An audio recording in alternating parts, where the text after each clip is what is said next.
My husband Camille apologized to me in such a Philippines manner, saying he got his mistress pregnant and we needed to break up.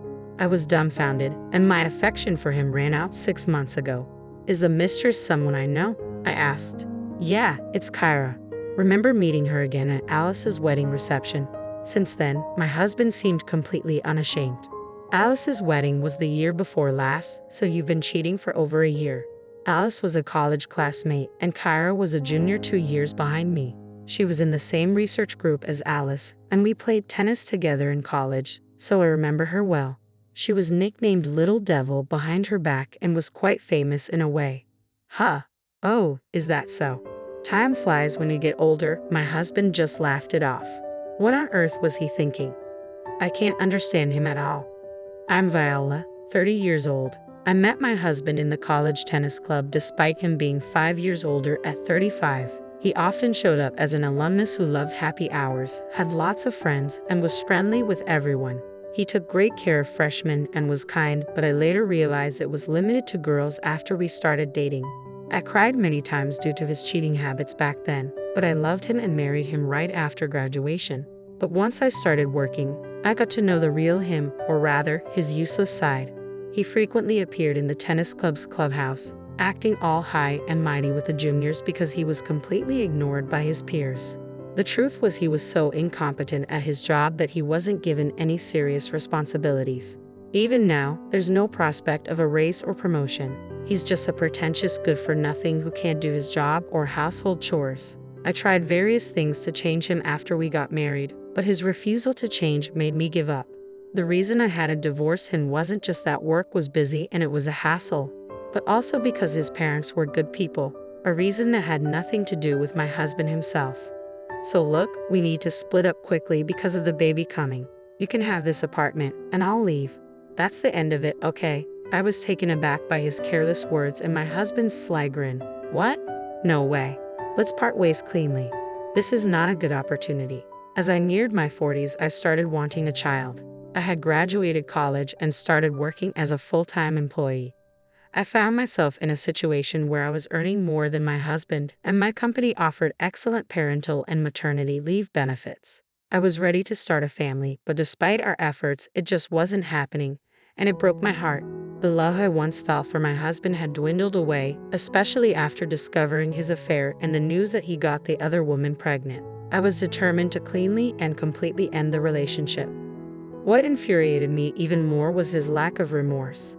Instead of apologizing, he simply voiced his needs and demands. It was evident that it was time to put an end to this unpleasant relationship that had dragged on for years. We would involve a lawyer, ask for compensation, and divide our property. And of course, we would expect something from Kyra as well. However, when I voiced my concerns about the financial aspect, my husband callously suggested that I take on the debt myself since it was his affair that caused the separation. When I glared at him, he relented, admitting that he might need his father's help to cover the expenses. I proceeded with the divorce proceedings and hired a lawyer. Despite multiple calls from my in-laws pleading with me to reconsider, I remained steadfast in my decision. Even my father-in-law broke down in tears, acknowledging that if I left, it would spell the end for him. My mother-in-law begged me to reconsider, expressing her love for me like her own daughter. But even they understood once I laid bare the truth about my husband's constant infidelity and laziness. Finally, they apologized profusely, hanging their heads in shame. They even paid the compensation in a lump sum on behalf of my husband, who had no savings of his own. They made him promise never to ask for their help again and to repay them promptly. I still can't fathom how such a careless and irresponsible man could come from parents as decent and responsible as his. I decided to retreat to my parents' house. The divorce proceedings, which I had anticipated as a hassle, wrapped up faster than I expected. Returning to my recently relocated family home, 6 months flew by. I found myself consumed by work on weekdays and occupied with household chores on weekends, leaving little room to dwell on my ex-husband. Then, out of the blue, my best friend Alice called, seething with anger from the moment she started speaking. Viola, did you know your ex-husband Camille and Kyra? They're living it up in a new high-rise apartment, flaunting their wealth everywhere. Kyra even had the audacity to invite me to her baby shower party. The presents alone cost over $100, and there's a $100 participation fee. It's outrageous, isn't it? She exclaimed. I was taken aback by the news. I hadn't realized that Kyra had given birth, let alone why she would reach out to Alice. Both my ex-husband and Kyra were well aware that Alice was my best friend. Why would Kyra even extend an invitation to her, knowing Alice would undoubtedly relay everything to me? When I tentatively mentioned this to Alice, her anger escalated even further. She did it deliberately, Viola. Deliberately. That awful woman had the nerve to tell me she's so happy now, thanks to Viola breaking up with Camille. Can you believe her audacity? She's the worst kind of person. I want to put her in her place somehow. Alice raged. That nickname from our college days resurfaced in my mind. Kara was always known as the little devil, stirring up trouble among seemingly happy couples. Even when relationships were strained because of her involvement, she remained composed, wearing a facade of innocence. If a couple splits up just because someone else shows interest, it wasn't true love to begin with, right? They would have broken up eventually anyway, so what's the harm? She'd say, her words dripping with sugary sweetness, all the while smirking knowingly. I felt a pang of pity for Kyra, realizing she might never have experienced genuine love. Despite this, I knew better than to involve myself with her, so I made the conscious decision to keep my distance, at least for the time being. Kara didn't matter much to me. There was something else that demanded my attention. Alice. There's only one newly constructed high-rise apartment building, right? Have you heard anything about them moving in? I asked Alice, seeking any information she might have. I've never met them, Alice quickly replied, but apparently it was very recent. They'd been boasting about securing a spot. Fortunately, someone who had bought one of the units had to relocate for work and put it back on the market without moving in. Ah, that makes sense, I nodded, processing the information. So, your moving day is Sunday, right? The baby shower party is on Saturday. You'll only need to be cautious for one day. There are multiple elevators, and they might use different entrances. You're right, we haven't crossed paths so far, so it should be fine. Alice concurred. We live together, but unexpected situations can still arise. As fate would have it, an unexpected situation did indeed unfold on Saturday. While waiting for the elevator on the first floor, I found myself face to face with my ex-husband and Kyra as they stepped out of the elevator. Hey, Viola, what are you doing here? My ex-husband spoke first, with Kyra chiming in. Viola, are you here to celebrate with us? You must be eager to see our adorable baby, aren't you? Kyra's voice was cheerful, her smile radiant, but her eyes betrayed a different story. They held no hint of amusement. What? Seriously, did you come to crash the party without an invitation? My ex-husband interjected, his tone incredulous. To scope out the high-rise apartment or catch a glimpse of our little prince. The casual reference to the baby as both baby and prince grated on my nerves. That's not it, I retorted coolly. I was just waiting for the elevator. I responded, consciously switching to a polite tone midway through the conversation. Camille was now my ex, essentially a stranger, and I didn't want to create a scene.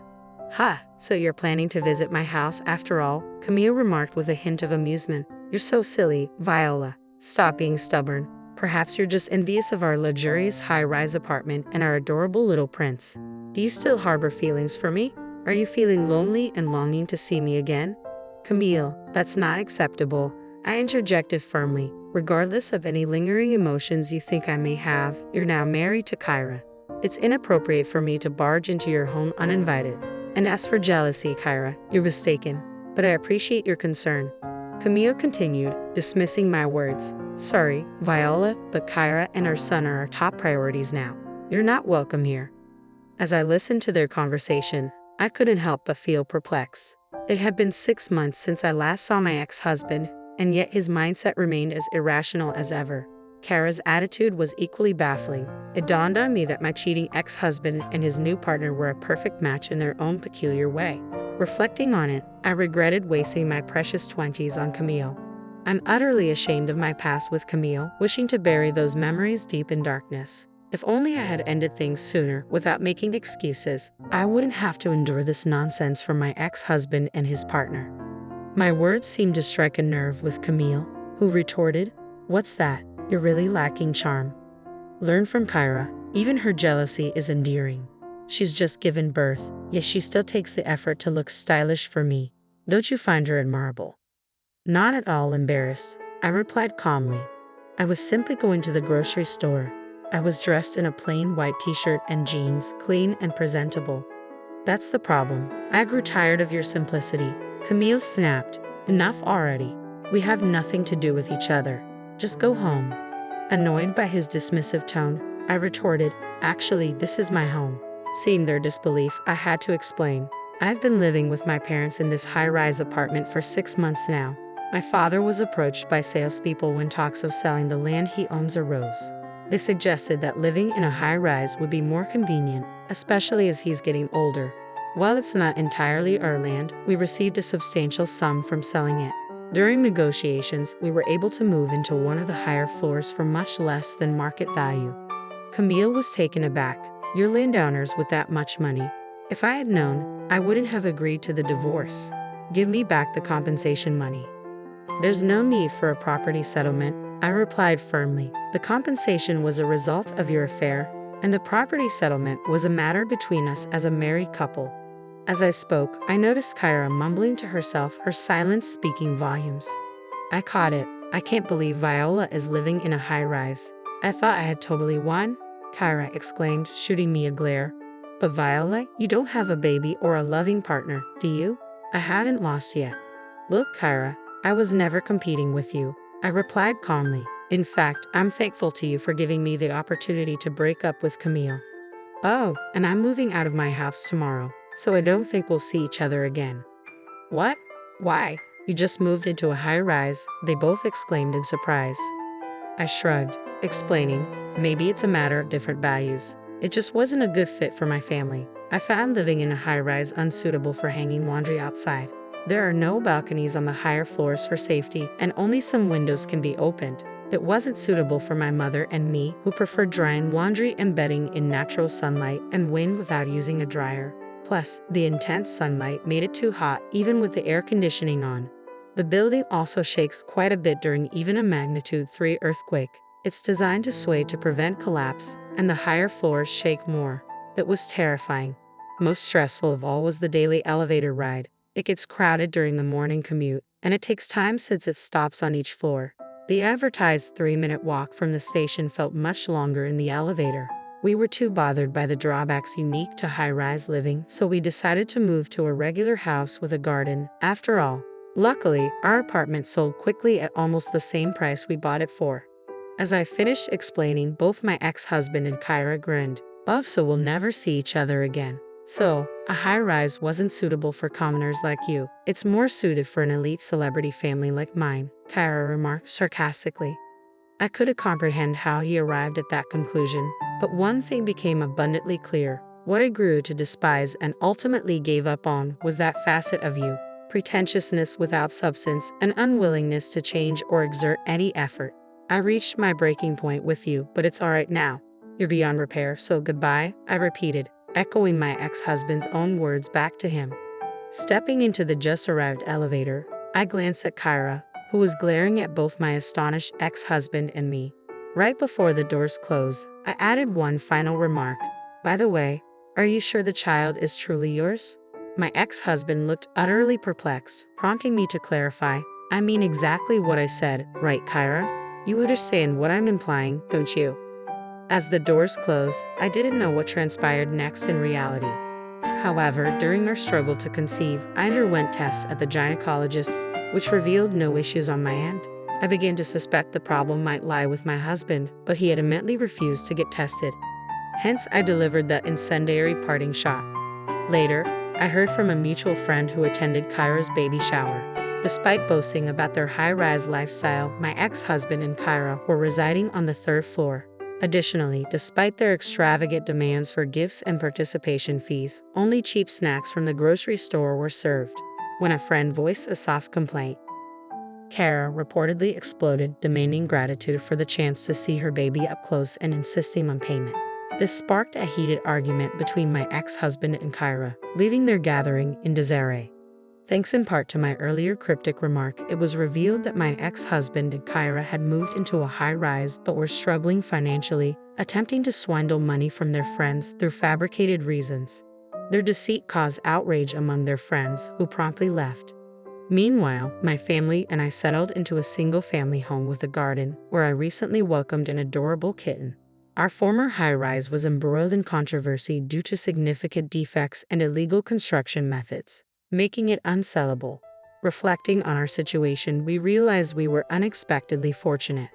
Now, I find solace in my severed ties with my ex-husband and cherish the tranquility of my peaceful days.